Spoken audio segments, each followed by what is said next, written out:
What's up, family? Welcome back to the channel. So glad that you're hanging out with me, even if it's just for a little bit. But I had this little interesting conversation. Today has been an incredibly busy day. I am currently on my lunch break from work, and then I've also been sneaking in and out of the garage trying to get it clean and get because we have some things going on coming up. So getting my garage cleaned out, and while doing so, I had some thoughts and this one, which I say this a lot, it's almost beginning to become cliche, but this one is going to be a little different. Okay, so before we jump in this conversation, go ahead and make sure to like the video, subscribe to the channel, hit that alert notification bell, consider joining our growing community. Consider volunteering and helping become a part of the infrastructure of this growing community. As one individual, I can only do so much. And so, those of you who are passionate about critically engaging the world around us as a community, this is a great opportunity. And also check out our merch. It's some of the dopest in the game. Okay, so let me just kind of jump into this and we'll see where it goes. And I don't have any notes for this. This is just a random conversation. And I thought we might be able to pull some value out of it. And so this was around 2017. So I've been deconverted since 2014. I did stay involved in Christian ministry or religious ministry for quite some time, though in a much lower position, for lack of better words, just couldn't find a good word there. But instead of from the capacity of a senior pastor or lead pastor or the executive director of an organization, I switched over for one church. I was the chief ministry officer, which is ultimately a chief operations officer for them. For an organization, I was their associate director of community relations. And then I did actually go back into pastoring, which I've shared I've shared in several interviews for quite a while. And well, not even quite a while. It was probably maybe 3 to 6 months at most. And it was a small Baptist church, actually the smallest church I'd ever pastored, even though I had built, my church from the ground up. But resigned fairly soon after, realizing that nope, this is not going to work. I had this ideology that the churches that I was not willing to be a part of when I was in ministry, that those churches were somehow less superstitious. That's where my thinking was, and that those churches were more about history, more about tradition. And considering my academic background, I thought, maybe this is a great way I can kind of merge those interests without having to lean back into the superstition of the past. And it didn't work that way, superstition by any other name. Which that's really not the point, but this was all happening around the same time. So I resigned from that church, and I'd actually met some really really neat people who knew that even though that I was pastoring that church, that I was not a traditional believer. I had conversations with many of them, and what was funny, and this is an absolutely amazing phenomenon to me. What was funny is they all met me through that church. They started coming to that church because I was the pastor there. And I was like, man, I really like what this dude is preaching, which I may still have some old clips of what I was preaching when I was at Pleasant Grove, because I was doing my best to try to keep things balanced, honoring what they were there for while trying to seed in some good information that could help them rethink and recalibrate rather, their relationship with faith and possibly pull something meaningful out of it. But at the same time, a lot of the people who were coming, who were more so in my peer group, who were identifying with me, I feel like some of them were recognizing some of those little seeds that I was throwing into those sermons, and so they really did gravitate towards me and met some really cool people, and they felt super duper comfortable. Which this is honestly, before sitting down to talk about this, I had not realized that nuance before. I often just talk about how uncomfortable it was for me being in that position, and how, and just it was just more of a, not even dissonance at that moment, but just a disconnect. But now thinking back on how many people were actually connecting to that ministry, knowing that no, this guy is something different, or this guy is saying something different. It was very interesting. So now I have to go back and do some thought experiments and some investigation or interrogation of those events as they unfolded, because like, dang, like this is why I don't like doing things without notes, because I feel like I just stumbled upon something that's going to be really important for some of my research. Um, because wow, there's okay. Anyway, so among those people were people who actually are still my friends to this day. Our friendship is a little different. I will tell you that, as in it's not as close as it was back then. Because my journey with departing from superstition has just been like, okay, let me depart from every aspect of it. And so in 2017, I was really wrestling with the idea of social superstitions and financial superstitions, which for me personally was interrelated.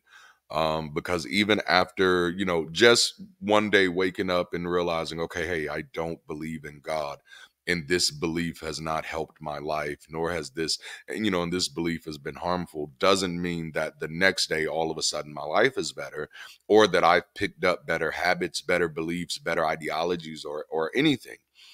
And so 3 years later, after walking away from God, I was still very much in that same type of struggle that I had been in the majority of my life.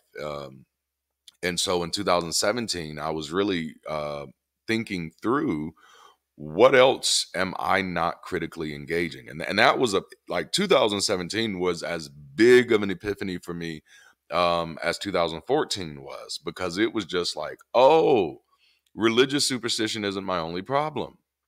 I have these social superstitions. I have these financial superstitions. I have these relational superstitions. And it's basically, just to kind of give this in layman's terms, I have these things that I believe should happen without evidence of these things ever really happening. And much of this had come from kind of anecdotal stuff, like if you build it, they will come type of thing, right? That if you just kind of keep doing the things that, and that was my mindset prior to 2017. And of course, like now I can see how that came out of the bathwater of my relationship with Christianity.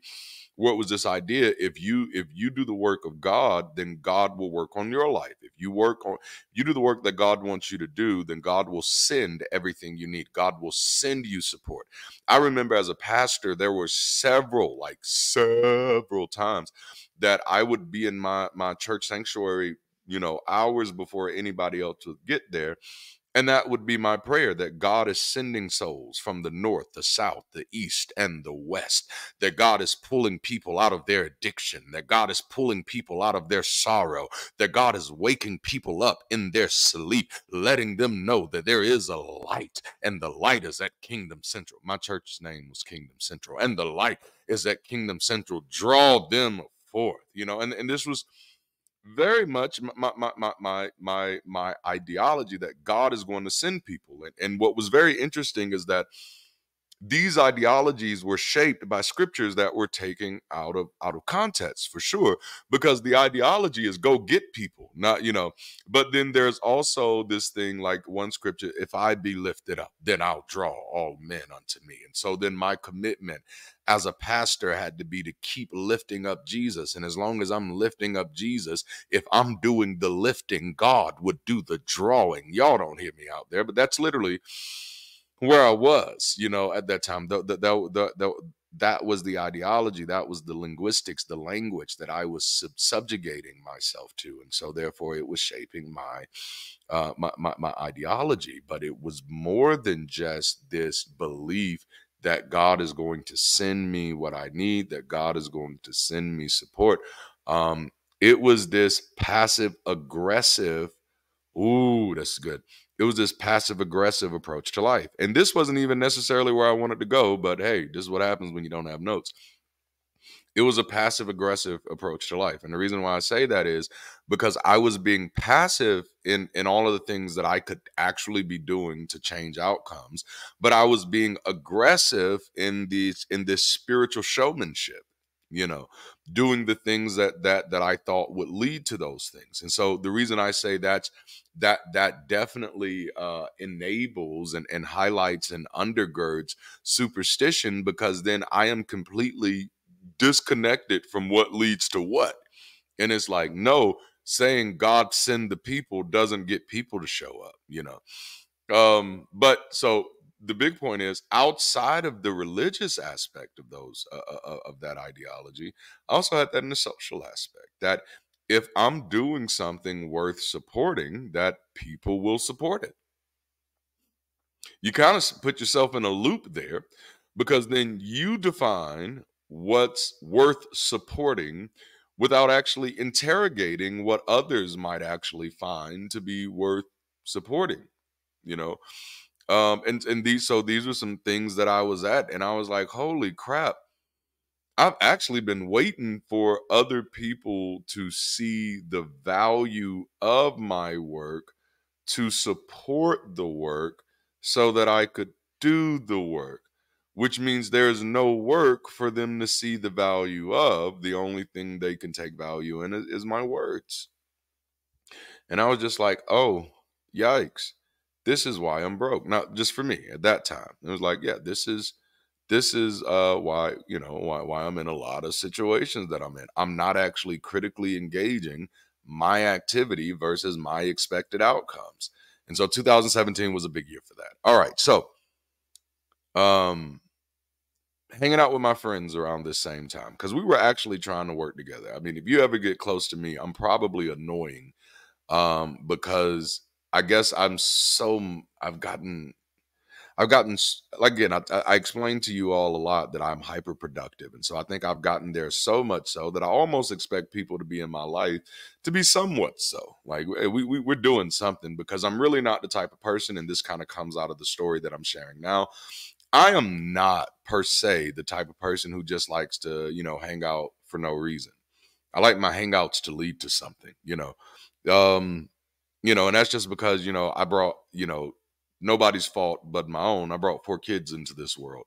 And so I need to make sure that they kind of have a good, a good standing, and that their grandkids don't have to see the world that they saw, and that, none of them have to struggle with the shit that I had to struggle with. And so that's my commitment. I take that on as my responsibility. Would it be nice to live in a nation that I don't have to worry about that? Sure, that would be nice, but I have no expectation of that being guaranteed anytime soon. So in the meantime, I work. That's what I do, and I work. For me, working isn't. I don't know. I talk to a lot of people. Work is just like really bad for them, but for me, I enjoy work, and it's kind of been like a thing.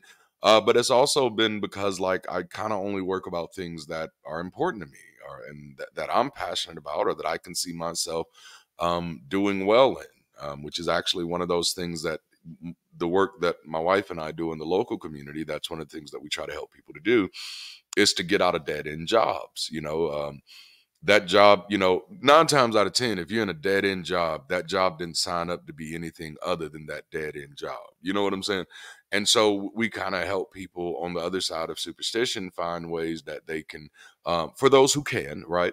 That they can upskill, and kind of scale in some types of ways, and even identify some, hey, here's some things that you were doing from a volunteer perspective, or here's some things that you were doing at your local church, here's some things you were doing in your local community, or here's some things you were just doing in your spare time at home that actually can be immensely transferable into different roles. And so a lot of people grow up in a reality where their jobs were kind of picked for them, in the sense of, you have to accept whatever job is available. And just to be clear, it's not the market that told them that. It was family and friends that communicated that.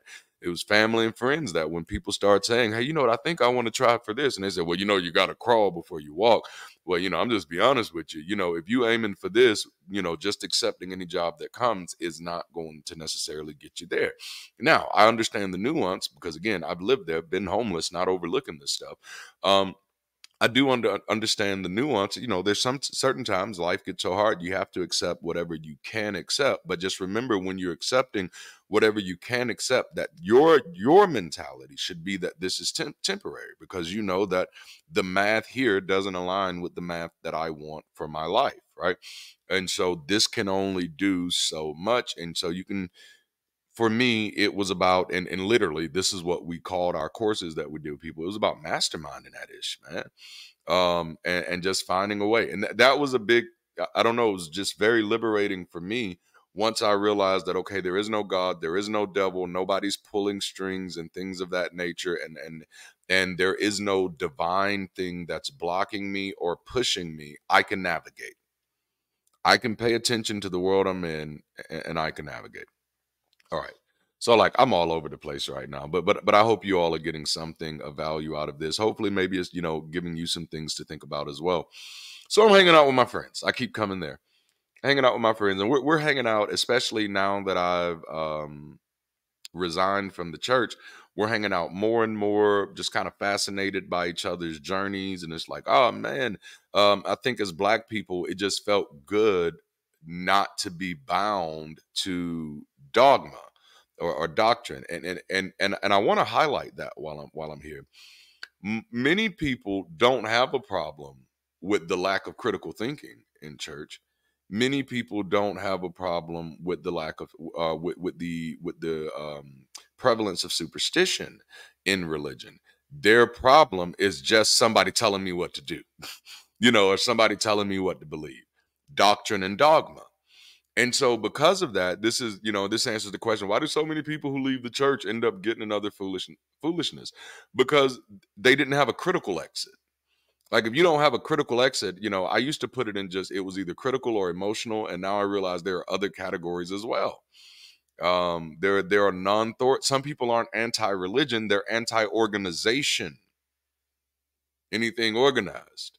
And then you can kind of look at their lives and see, and it's like, oh yeah, that's what this is.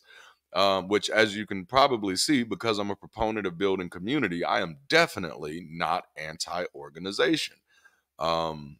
Not in any, that to me, that's the biggest thing that many communities are missing. The reason why they can't make the decisions they need to make in many cases, and I know this is a strong statement, but Marcus Garvey made these statements, Malcolm X make these statements, and they were my mentors. And so I stand on them. Organize around your problems. I'm not saying it's easy and it's going to feel like cotton candy, but damn, like if you're not willing to fight for the shit you want, why should anybody else be willing to fight for it?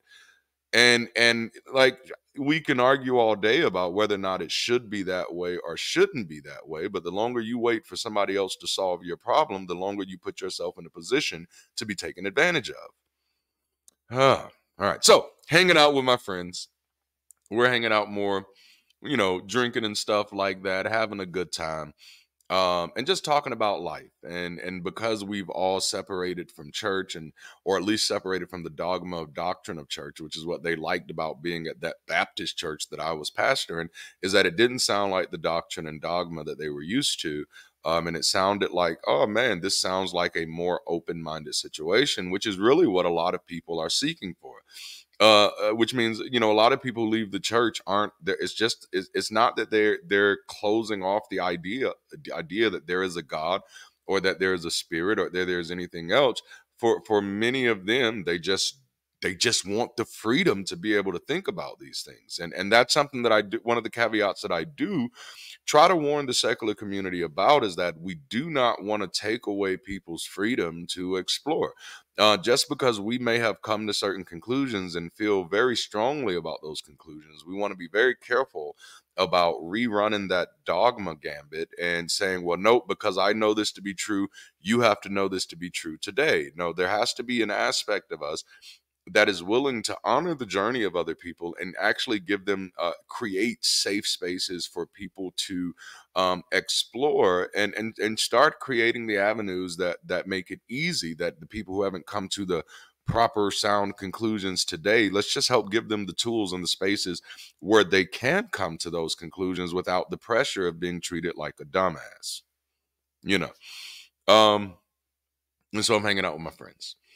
and we're just we're talking about things, and we're exploring all different things in our conversations, which I'm writing about some of this stuff in my next book. I don't know, we don't know what to name it yet. It's just the 10 years that I spent as an atheist in the closet, and I'm just shedding some insight of what that was like. And a part of that period was, the moment people realize, especially as a black man in the black community, that you're not attached to religious ideology anymore, religious dogma, and religious doctrine, conversations just open up.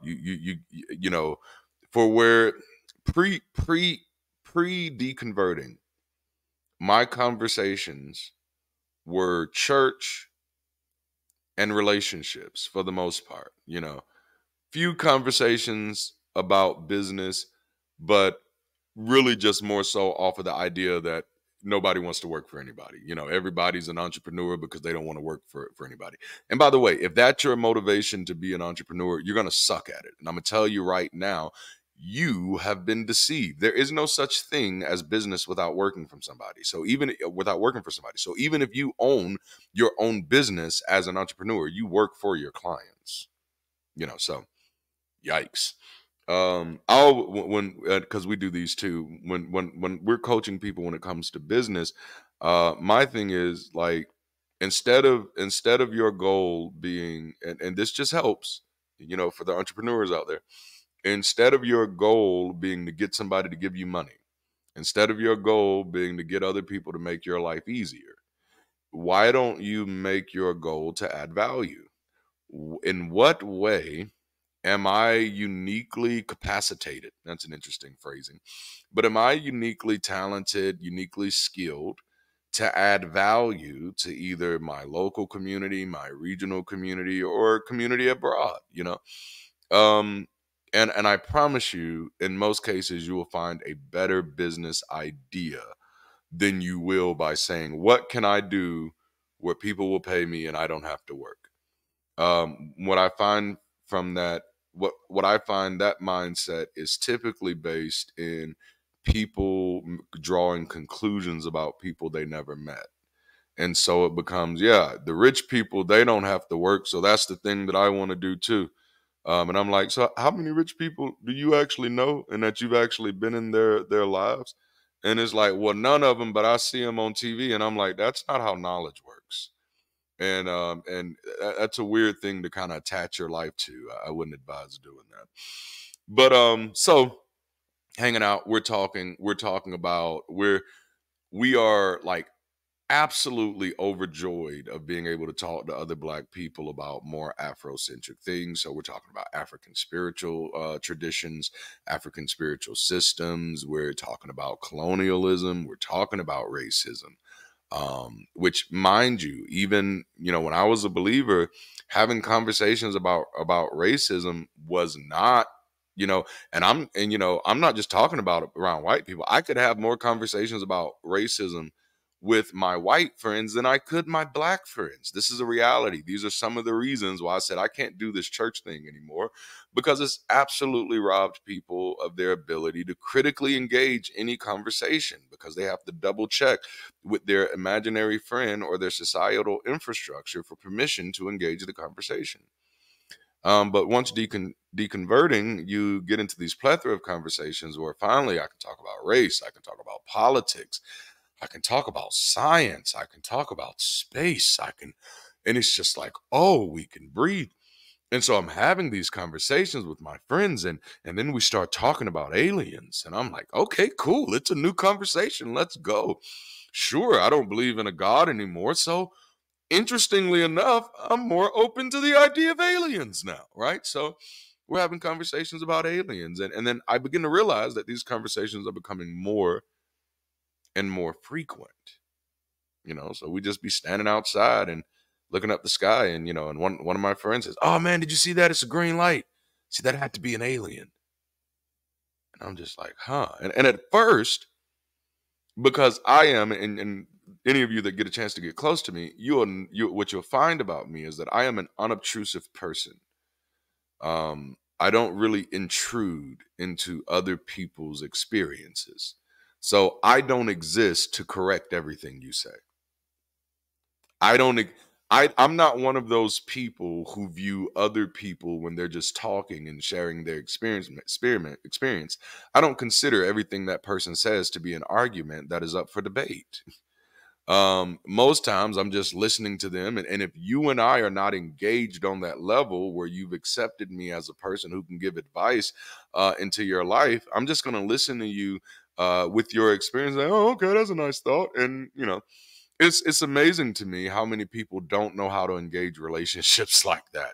Like, you don't have to correct everything a person says unless your relationship kind of requires that. And in most cases, relationships don't, and it's kind of aggravating as fuck, Um, I'm just being honest with you. I know there are a lot of people who like that type of engagement. I don't at all. And that's why I don't do it to other people.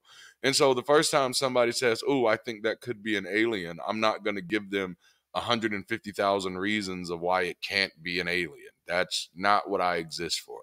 If they ask me my opinion and then say, "Darante, do you think it's an alien?" I'm going to be like, "Nah, bruh, I don't." And then I'll give my reasons as to why I don't think it's an alien. So these conversations went on a few times, and I'd engage them as well, like, "Oh man, wouldn't that be cool? Wouldn't that be neat?"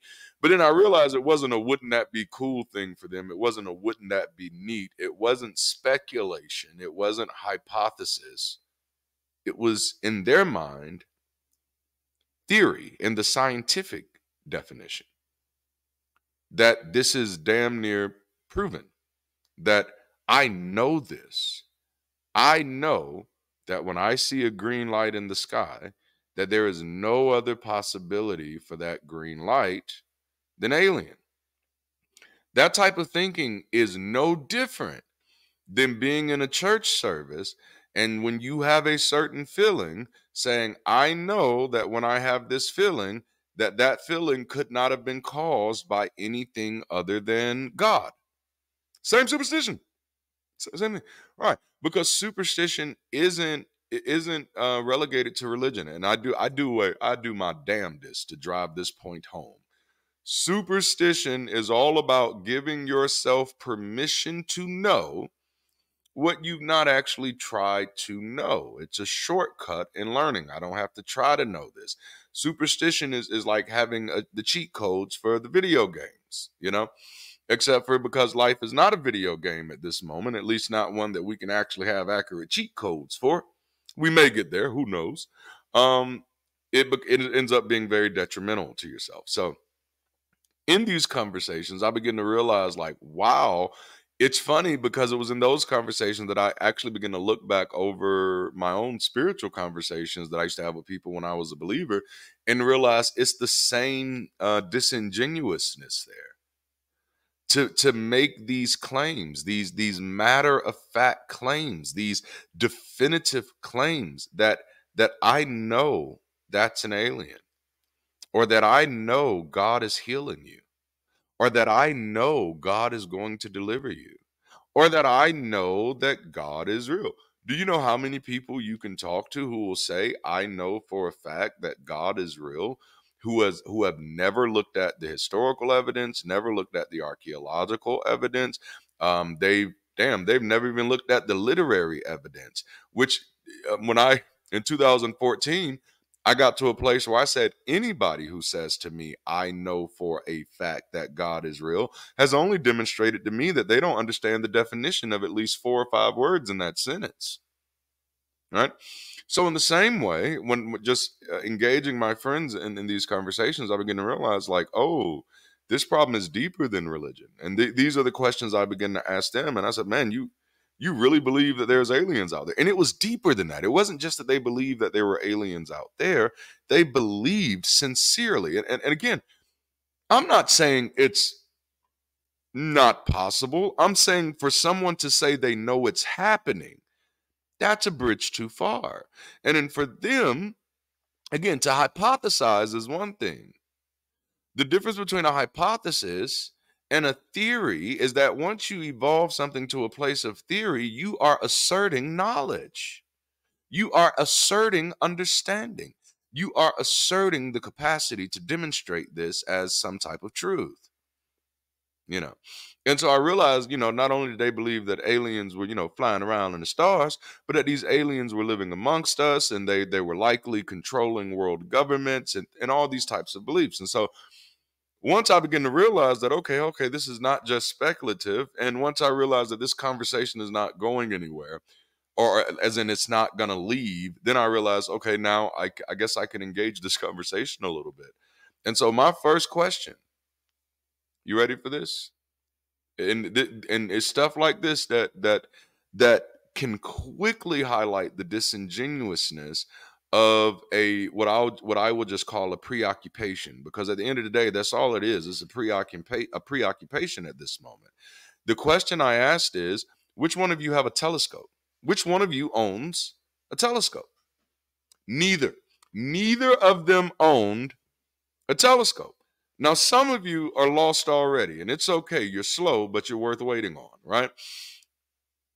How is your interest in what's going on in the skies truly valid if you're depending on the limitation of your eyes? I didn't mean to be poetic, but that was nice.